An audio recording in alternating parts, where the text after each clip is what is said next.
Hey there, my name's Chris Love. I'm one of the coaches at the Information Labs Data School, and I want to show you how I built my times ranking visualization.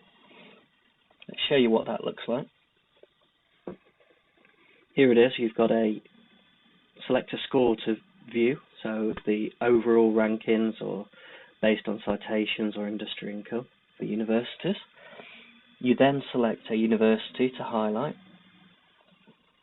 and it gives the rankings from 2013 all the way to 2015 based on where they ranked during that time, based on the university that you've selected.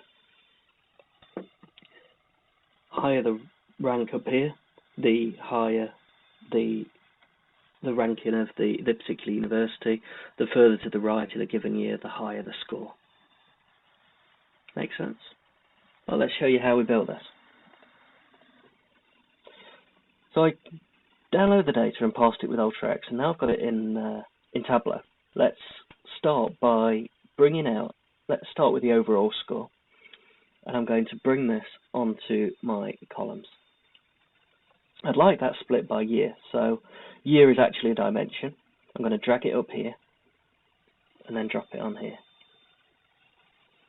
Next, I want to order by the ranking of the scores.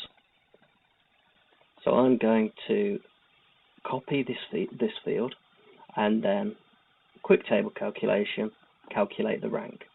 And I'd like to calculate that rank based on the institution label. So let's put institution label on our level of detail and now compute using that institution label.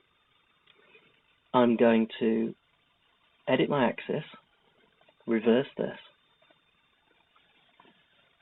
and show this header. And now just change my mark types to circle. Now I'm just going to lower the transparency. Let's just clear this field header. You can see we've got the beginnings of this chart.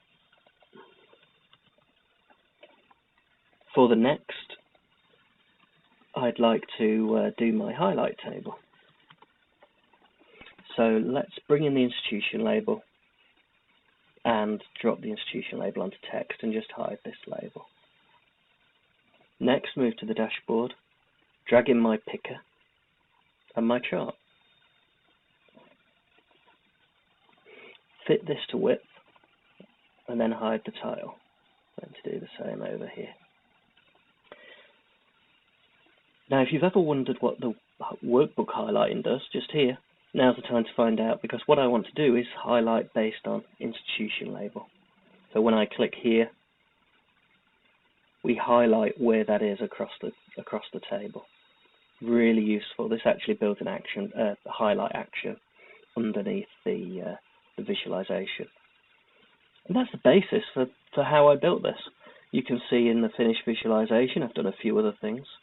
If we look at the chart, I've added a label, set it so that it only shows based on what's highlighted.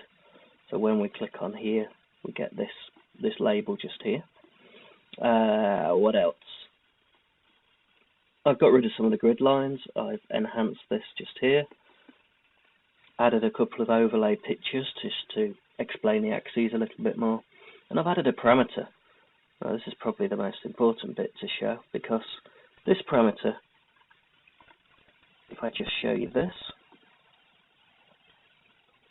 shows the values, the scores that I want the user to choose from. These are actually measures in my visualization, as you can see just here. And then I've set up a new calculation using that parameter, using a case statement to say when the rank equals score citations, then use the score citations field, etc. for all the other values.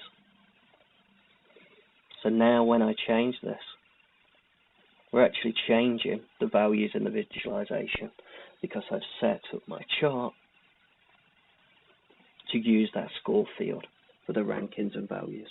That's the main crucial difference to what I showed you when I was building that, where I did it off one field. That's all. I hope you enjoyed that. Really quick visualization to build, and I think it really helps to show two things: the rankings over time and how individual universities have changed over that time, but also how they compare against their fellows as well, both on score and on ranking. Thanks for listening. I'll be recording another blog post soon, so thank you very much.